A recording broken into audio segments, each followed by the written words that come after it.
欢迎这么好看的你收看海口手机维修店老板工作碎片。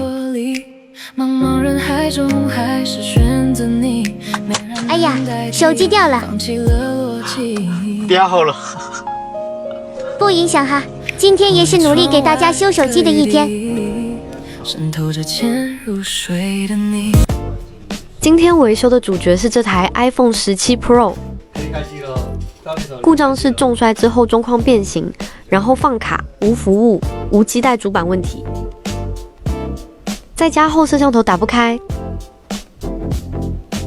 因为是重摔过的，机器故障有点多，也在意料范围之内。话不多说，我们直接开整。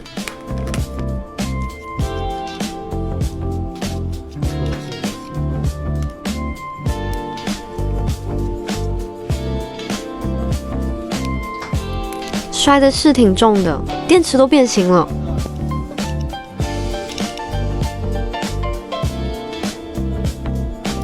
小姐也不会，我贴在那个车牌号那里，你去买个。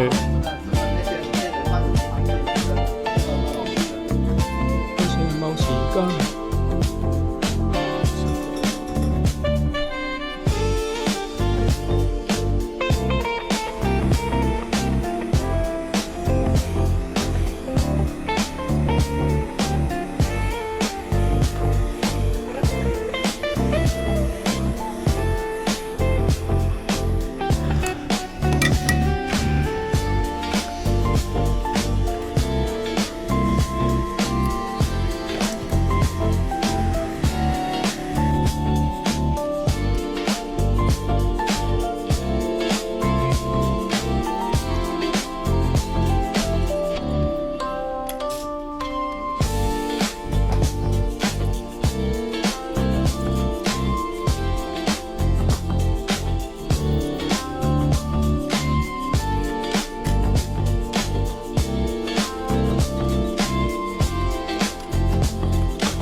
加密维修中。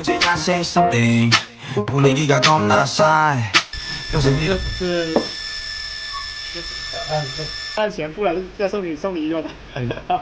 还送你。我今天开心，你再踹我一脚吧。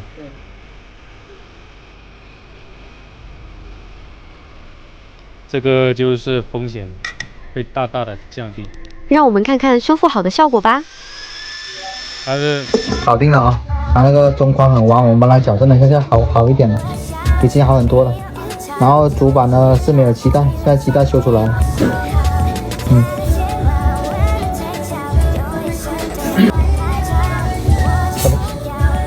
基带也出来了。刚买没多久就不小心摔坏了，然后线头我没搞好呢，正常。好吧，这种高端机17系列需要维修的，就得找我们家，专业又靠谱。